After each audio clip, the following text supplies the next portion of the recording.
Welcome to the Michigan Man Podcast on Wolverine Sports Radio, a member of the V Sporto Network, and in partnership with SB Nation's Maize and Brew, for Wolverine fans from coast to coast.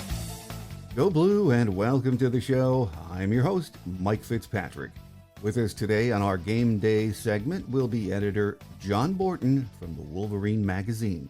First, a few of my thoughts to get us started. We all have to admit, following Juwan Howard and his team this year has been a roller coaster ride. They have struggled with consistency on both ends of the floor. They could look like Big Ten contenders one night and bottom feeders the next time out. For much of the season, this team was just flat out hard to watch.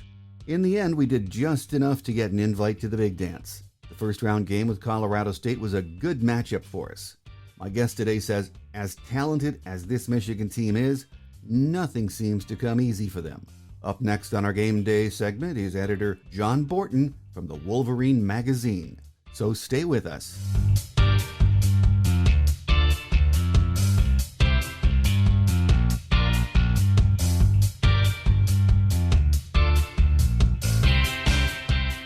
Here with us on our Game Day edition of the show this week is Editor John Borton from the Wolverine Magazine to talk a little Michigan hoops.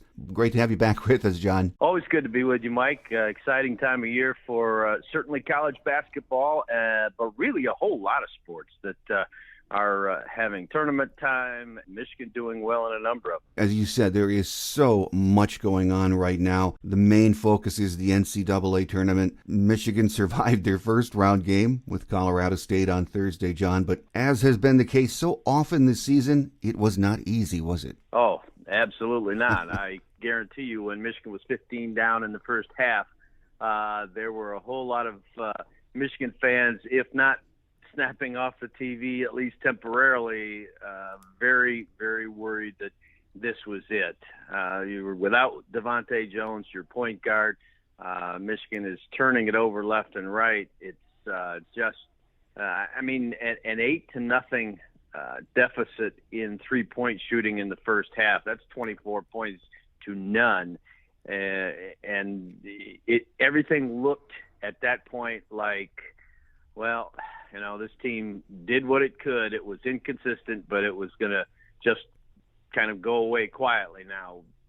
But that's exactly the opposite of what happened. Juwan Howard talked about the pushback. We saw Frankie Collins step up in such a big way to ignite this team, to make a couple of plays himself, to cut that margin back to 10, and then they got it to 7 at halftime.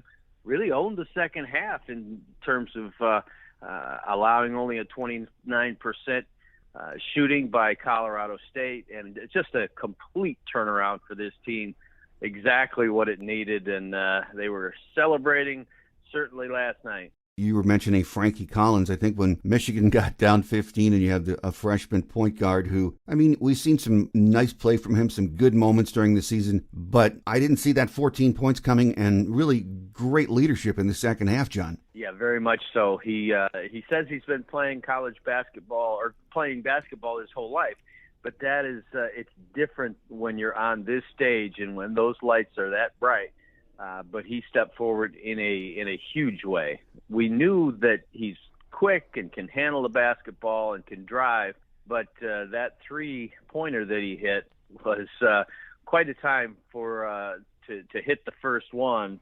And shooting has not been viewed as his long suit for sure. That's the one thing that everybody says about Frankie Collins. Hey, he could be really, really good. He's just got to become a shooter. And then you had Juwan Howard in the postgame saying he's shot well in our practices that we track all year long. And so that was kind of a head scratcher for some who thought that was the big aspect of Frankie's game that needs to go up yet. And I think it still is in games on a consistent basis. Here's a young man that plugged into a major, major hole, didn't do a whole lot early, just like the rest of his team. But then, boy, when it really counted and Michigan's back was against the wall, he came through, along with a number of other guys, to see Caleb Houston hit three-pointers in the second half after Michigan hadn't knocked down one in the first half, to see Hunter Dickinson continue to do his thing. Eli Brooks is a guy that was coming through in the clutch. He had some struggles early, again, just like everybody, but it really turned out for Michigan. They had all hands on deck late in the first half and throughout the second 20 minutes. Well, John, Michigan started 3 freshmen on Thursday against Colorado State with 1 sophomore and a senior. And I think we forget at times this is a very young team, isn't it? Oh, there's no doubt about it. 3 freshmen and a sophomore. Now, Hunter Dickinson hardly qualifies as a wet behind the ears player because he is a standout and was last year. But to have 3 freshmen in the lineup, Juwan Howard, he obviously chuckled about that in the post game just because he's seen 5 freshmen in a starting lineup that did pretty well, but not everybody is the Fab Five. Yes, this was a very, very young lineup out there, and had to come through. There's no doubt. We talked about that between Frankie Collins and Caleb Houston in the second half. That was very big. Moussa Diabate also certainly contributed to this effort. In college basketball anymore, here's the strange thing, Mike. You think, wow, 3 freshmen and a sophomore, this team is going to be really, really good for a long time in college basketball terms. But you don't have that anymore. Okay, does Hunter Dickinson jump to the NBA next year? Does a Caleb Houston or a Moussa Diabate go through the NBA trials and check out where they might go? It's crazy in that way if you're recruiting at a level high enough to have people coming in with that kind of attention. All year, this is a team it's mystified, I think, a lot of fans. They implode at times and look like they're not playing any defense, as in the first half against Colorado State. But in the second half, they came out, got right out there on the perimeter, challenged every shot, and took the lane away and battled. So it is amazing. You wonder why they can't put that together for 40 minutes, that kind of defensive effort, don't you? Well, yes, and it really should be past the point where you're talking about, well, freshmen, that's what they have to learn is to play defense. They've had an entire season of that. And it's not always the freshmen that are getting beat. You just look at what Colorado State did from the perimeter early, and at some point, and it's not like none of those threes were challenged. Some of them were, and they just came out red hot. But hitting 4 of the first 5, you just have to, if you're Michigan, find a more consistent level of defending people. They really locked down in the second half. As I mentioned, gave up only 29% shooting from the field, and that made the difference. They couldn't have come back in that game just trying to outscore Colorado State. As it was, they shut them down, and Michigan had a great win and a great comeback. One win away now from the Sweet 16. But defense has to be a part of that, and this team has to be more aware, more consistent, and more absolutely locked into what they're doing defensively. There were a lot of things to like in the win. In the end, against Colorado State on Thursday, free throw shooting again was so key. And this team really has been a good free throw shooting team this year. But 18 for 20 in the game, hitting a lot of those down the stretch, that was huge. No question about it. And, Frankie Collins has been a very inefficient free throw shooter, but he was part of that. You look at Eli Brooks. He's kind of the leader of this crew when it comes to going to the line, and to have a big man with the capabilities of a Hunter Dickinson. You look at that and say that makes a difference, because you can put it in his hands and not worry about him getting fouled. Just a really solid effort at the line by Michigan. Another big part them being able to come back and win. Well, John, we always hear that first game in the NCAA tournament is nerve-wracking, especially when you're putting a lot of young players out on the floor for the first time. But when you win, as Michigan did on Thursday, that really, from a confidence point of view, should really help this team coming up on Saturday against Tennessee, shouldn't it? Yeah, no doubt about it. I think this is a team that is now playing with some confidence. They know that they can win even without Devontae Jones, and if you get him back, that is certainly a bonus. They're hoping for that to be the case. I know they were very hopeful. There was even a little buzz for a bit that he could play against Colorado State before they announced that no, that's not going to happen. But Tennessee, a very, very solid team. If you saw them play, that is a team that is long and big and loaded, and it's going to be a real challenge for Michigan. But I think when you, as you say, when you get that win under your belt, and you have a feel for things, and Michigan certainly has a feel for the arena. They've been there in Indianapolis many times, including all of last year as they were playing in the tournament. It just it's a level of comfort for this team that I think it could really boost them. And this is even though they were the 11th seed against the 6th seed against Colorado State, I don't really think that they were regarded as some kind of big underdog. They may fill that role a little bit more against the Tennessee, but I think at the same time they're not going to recognize that. They're going to feel loose and like this is a chance to deliver the kind of game that they were posting down the stretch in the season when they blew out Purdue and they went to Columbus and beat the Buckeyes. And they need one of those kind of efforts to win against Tennessee, but that they have that in them. And it would be great to get Devontae Jones back for Saturday. I didn't see anything definitive after the game, John, that he was definitely going to be there Saturday. Do you know anything about that? Yeah, I know that they're very hopeful. I know that there hasn't been anything official that has come out. We might hear something here in the 24 hours before the game, but I just don't know if they'll release that early. I know that they're going to continue to monitor him very closely. He took a big jump in the day and a half leading up to the Colorado State game, so much so that, in fact, there was that buzz for a little bit.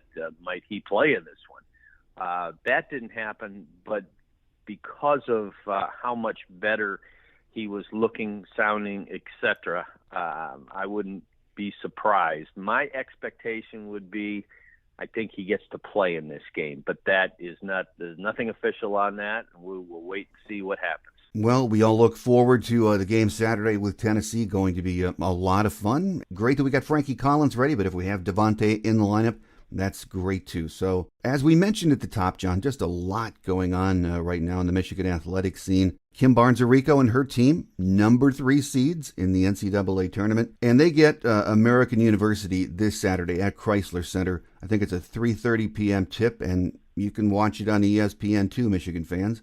This is the 4th straight appearance in the NCAA tournament for the ladies, and this team, they sure look like they are capable of making a run, don't they, John? Absolutely, and this is a different feel in terms of the way they have been a dominant team at times this year and really look like they're that team that could win some games in the NCAA tournament. They take on American Saturday, and the fact that they're getting to host, the fact that they're getting to play in Chrysler Center and feel at home in that way, I think that this is a really good opportunity for this team. You got just a standout in Naz Hillman, and that Kim Barnes-Arico has this team ready to go. And there was some disappointments right down there at the end of the end of the regular season, but I think that they can use those in order to propel themselves.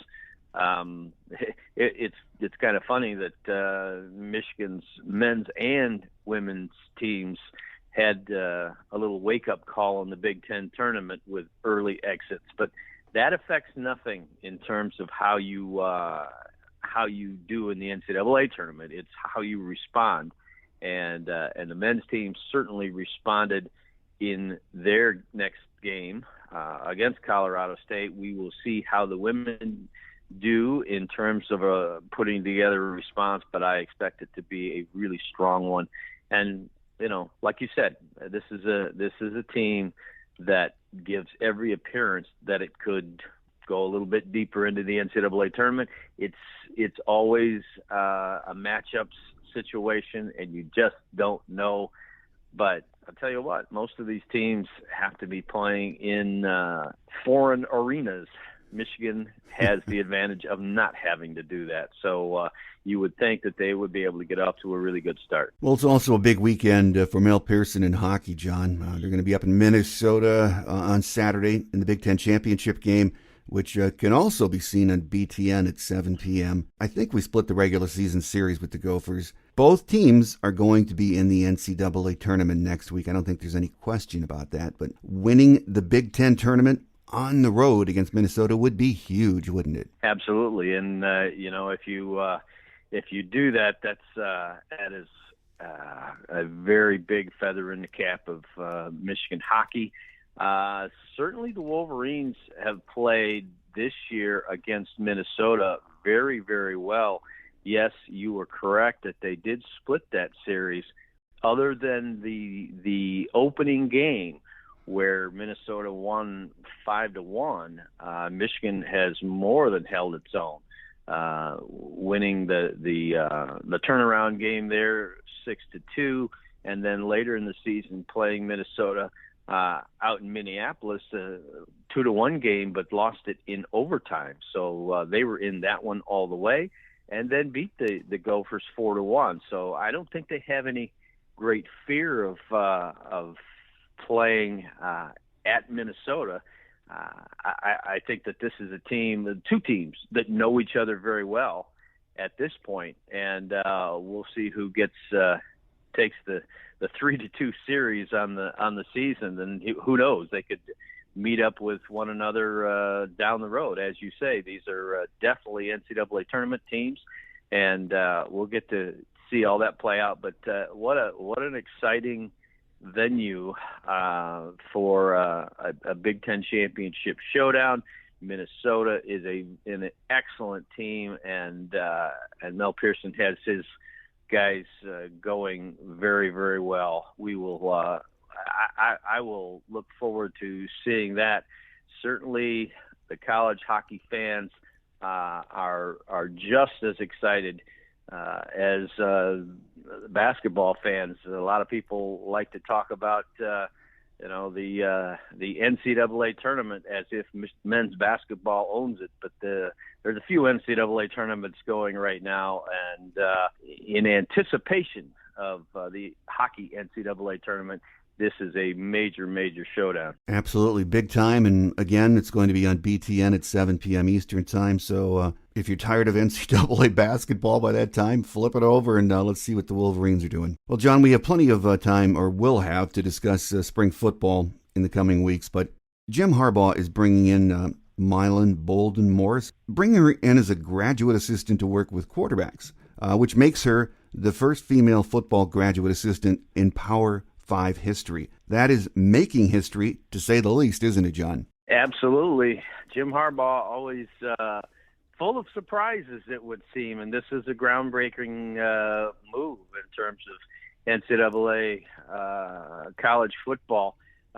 It is, as you mentioned, Mylan Bolden Morris also goes by the nickname of Mimi. And she's got a good history in the sport, but to become the first female GA in a Power 5, it's huge. and she herself said that it speaks volumes to the efforts that Coach Harbaugh has made to create an environment of inclusion. But it's more than that, because yes, Jim Harbaugh is a forward-thinking guy, but there's no question that he wouldn't bring in anybody that he didn't think could further his football team in a really big way. So his expectation is for Bolden Morris to put into Michigan football an effort and the knowledge that's going to carry them forward. So I'm interested to see what the talk is as she interacts with the football team, and I'm just excited to hear that and to see what happens there. Here's another little known fact. She is the sister of Michigan senior defensive end Mike Morris. So, I'm sure that Big Brother's going to have a little something to say about her as well. Final question before we let you get away, though, John. The other big football chatter the last couple of weeks for Michigan fans has been what's going on with J.J. McCarthy. Is it his shoulder? Is he throwing? Is he not throwing? It sounds like it is not a serious setback, doesn't it, John? No, I think it sounds like one of those things where he has been throwing a lot, really trying to get ready for things, and he came up with a bit of a sore shoulder. So no surgery required. At first we were hearing he wasn't throwing at all. Then just lately he has been, but it's almost described as like a pitch count for a pitcher. They're keeping a real close eye on him so he doesn't overdo anything. The big thing is he's taking snaps. He's learning the offense and whatever tweaks it has under new coordinators, Sharon Moore and Matt Weiss, and he's also he's just mentally in it, even though he can't throw a lot. You want these quarterbacks ready to go in the fall, and we saw them divvy up the snaps last year. Certainly, J.J. McCarthy was in that role where he was coming in to run certain packages. I expect that to expand this year. They did a really good job of navigating a two-quarterback system. A lot of people don't like it, don't believe in it in terms of any team trying to run a two-quarterback system, but I think Michigan did it about as well as it could be done. And now, there were many people that thought that J.J. McCarthy was in a position, a challenge for the starting quarterback job. What I like about Cade McNamara is when he was asked about the competition, he didn't mind showing a little bit of swagger and saying, I look at it as I'm the Big Ten championship starting quarterback. And that lets you know that this kid is not going to give up anything easily. So you've got a very good competition, and you've got two talented guys there. So it's a good situation for Michigan. Well, indeed it is, and we will have plenty of time in the coming weeks, as we mentioned, to talk about Michigan football as they wrap up, I think, on April 2nd with the spring game. So until then, we have a lot of things going on the Michigan athletics scene, so let's enjoy that. Here with us on the program today has been Editor John Borton from the Wolverine Magazine. John, always a pleasure to have you on the show, and we look forward to that next visit. Great to talk to you, Mike. Thanks a lot.